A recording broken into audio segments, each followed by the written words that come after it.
Hi, I'm Jonno, just under 7 feet tall, and this is my life.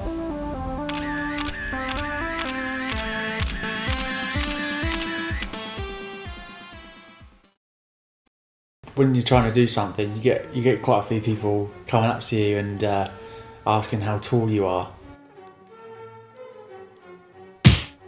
and finding out like they ask you what your life's like, and they just like ask a load of questions. It's obviously quite disturbing. And also when you go downtown, like obviously clubbing with your friends, you get lots of people coming up to you and asking for like your pictures, and you get people wanting like to know how tall you are, and you're just constantly repeating yourself over and over to like all different people.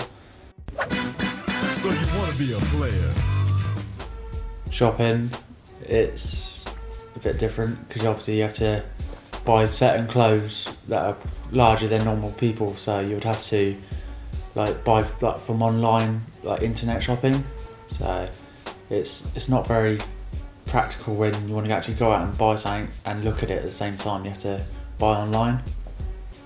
My brother is much older than me. He's about 2 years older than me, and he's obviously much shorter than me, but it's quite funny because I'm the youngest in the family, and yeah, I'm also the tallest in the family because I've inherited the gene more than my brother, and so obviously it's quite funny to rather him handing down clothes to me or hand down clothes to him instead. I suppose it like affects my everyday life when you have to buy a car, like you have to choose a certain size car, and because obviously you can't fit in vans, and so a lot of the small cars as well, you have to pick a quite large as well. You have to choose quite wide cars for like the leg room.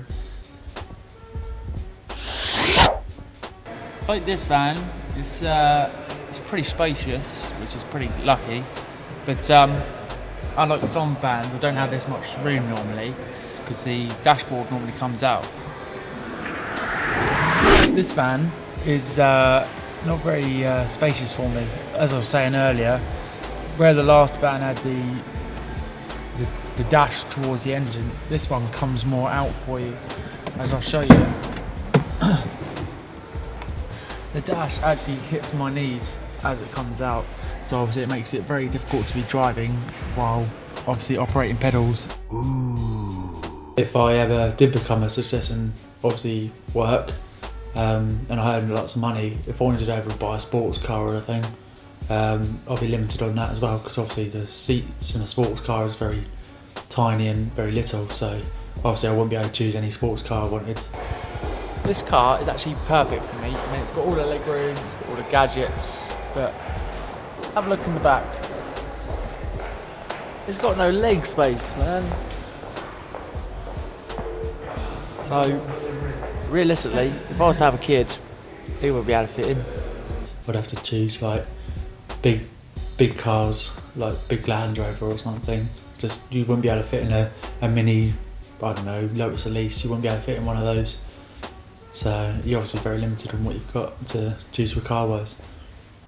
I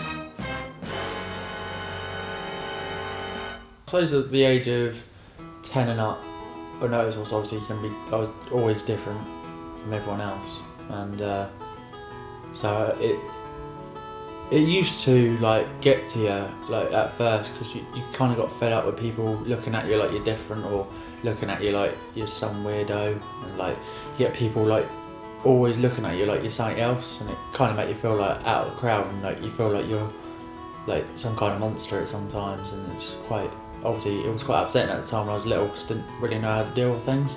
But obviously as I've got older, I've like matured into it, and obviously I've grown up a bit more, so not so upsetting anymore because I've learned to deal with it. So whenever someone comes up to me now and asks me how big I am, I pretty much take it as like an everyday thing. It doesn't really bother me too much. So. Always look on the bright side of life. Always look on the light side of life. If life seems jolly rotten, there's something you've forgotten, and that's to laugh and smile and dance and sing.